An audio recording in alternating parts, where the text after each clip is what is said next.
I got a couple questions for you. Venezuela, I have a lot of friends that are from Venezuela. I have a lot of folks that I work with that are from Venezuela. Great people, hardworking.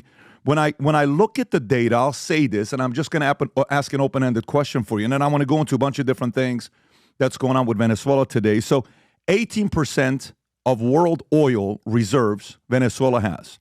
This is a place that 60 years ago was 2 times richer than China, 4 times richer than Japan, 4th-ranked world economy, 1st rank in Latin America.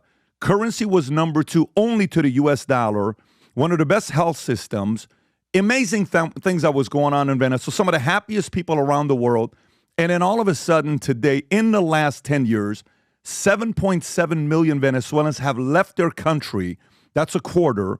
When you look at the misery index, they are ranked 2nd worst misery index in the world to Zimbabwe. Maria, what happened to the great country of Venezuela?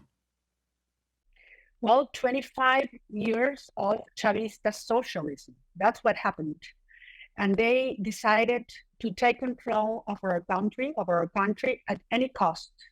They destroyed every single democratic institution.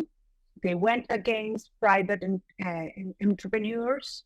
They destroyed the rule of law. Venezuela today is in the last place globally, the last country in terms of rule of law by the World Justice Project. And they decided to establish strong liaisons with other regimes such as Russia, China, Iran, and irregular groups such as Hezbollah, Hamas, the guerrilla, and the drug cartels. This turned into a criminal operation that is using Venezuela as a safe haven to destabilize the whole region, including the United States. And migration is a consequence of lack of future, Patrick. And it's part of Maduro's strategy. He wants people to leave so that he will have less social tension within the country and at the same time destabilize the neighborhood. So, I don't know when this was, but it was earlier this year when President Biden, they negotiated to lift the sanctions with the understanding that he would allow for a fair election. And everybody's like, oh, what makes you think they're going to have a fair election? And then he comes out and he says he wins and he beats you guys, yourself and your partner, Edmundo Gonzalez Urrutia, I believe, if I'm pronouncing the name properly.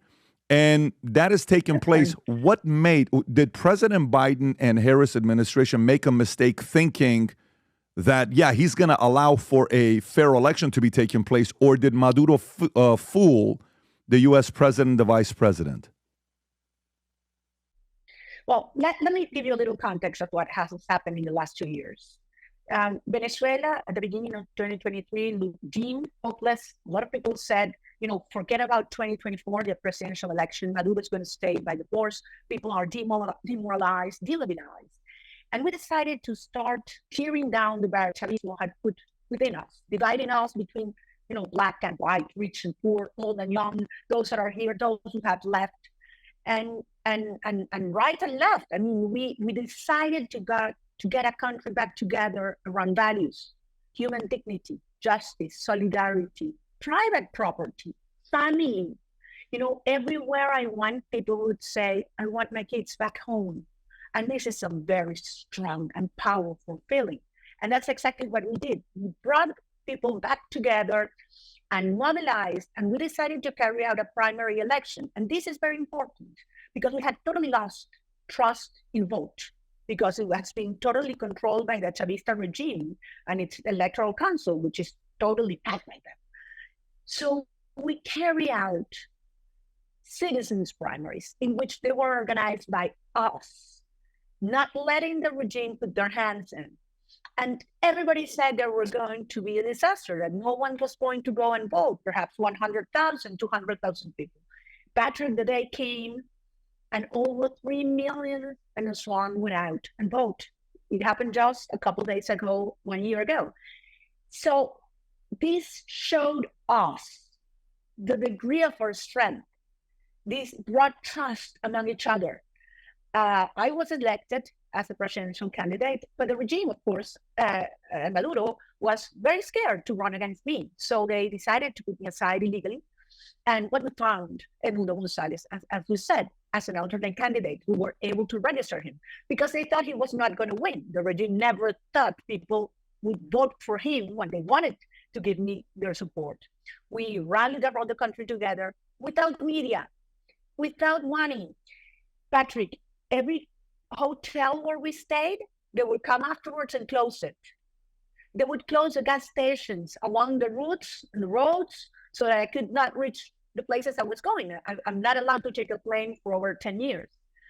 And they even closed the restaurants where we stopped to have some breakfast in our way to different places. But we brought this country back together. We went to the election, and as you say, under the rules of the tyranny, we won by a landslide in places that Chavismo had always won in the last 25 years. This was the collapse as a political system.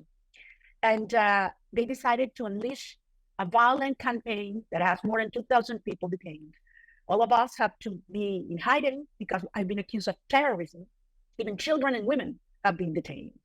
And now what the Chavista and Maduro wants is people around the world to pass the page and to turn the other way around. And this is a moment where I'm reaching out to the US government, US Congress, and the US people to understand how much we need you at this moment.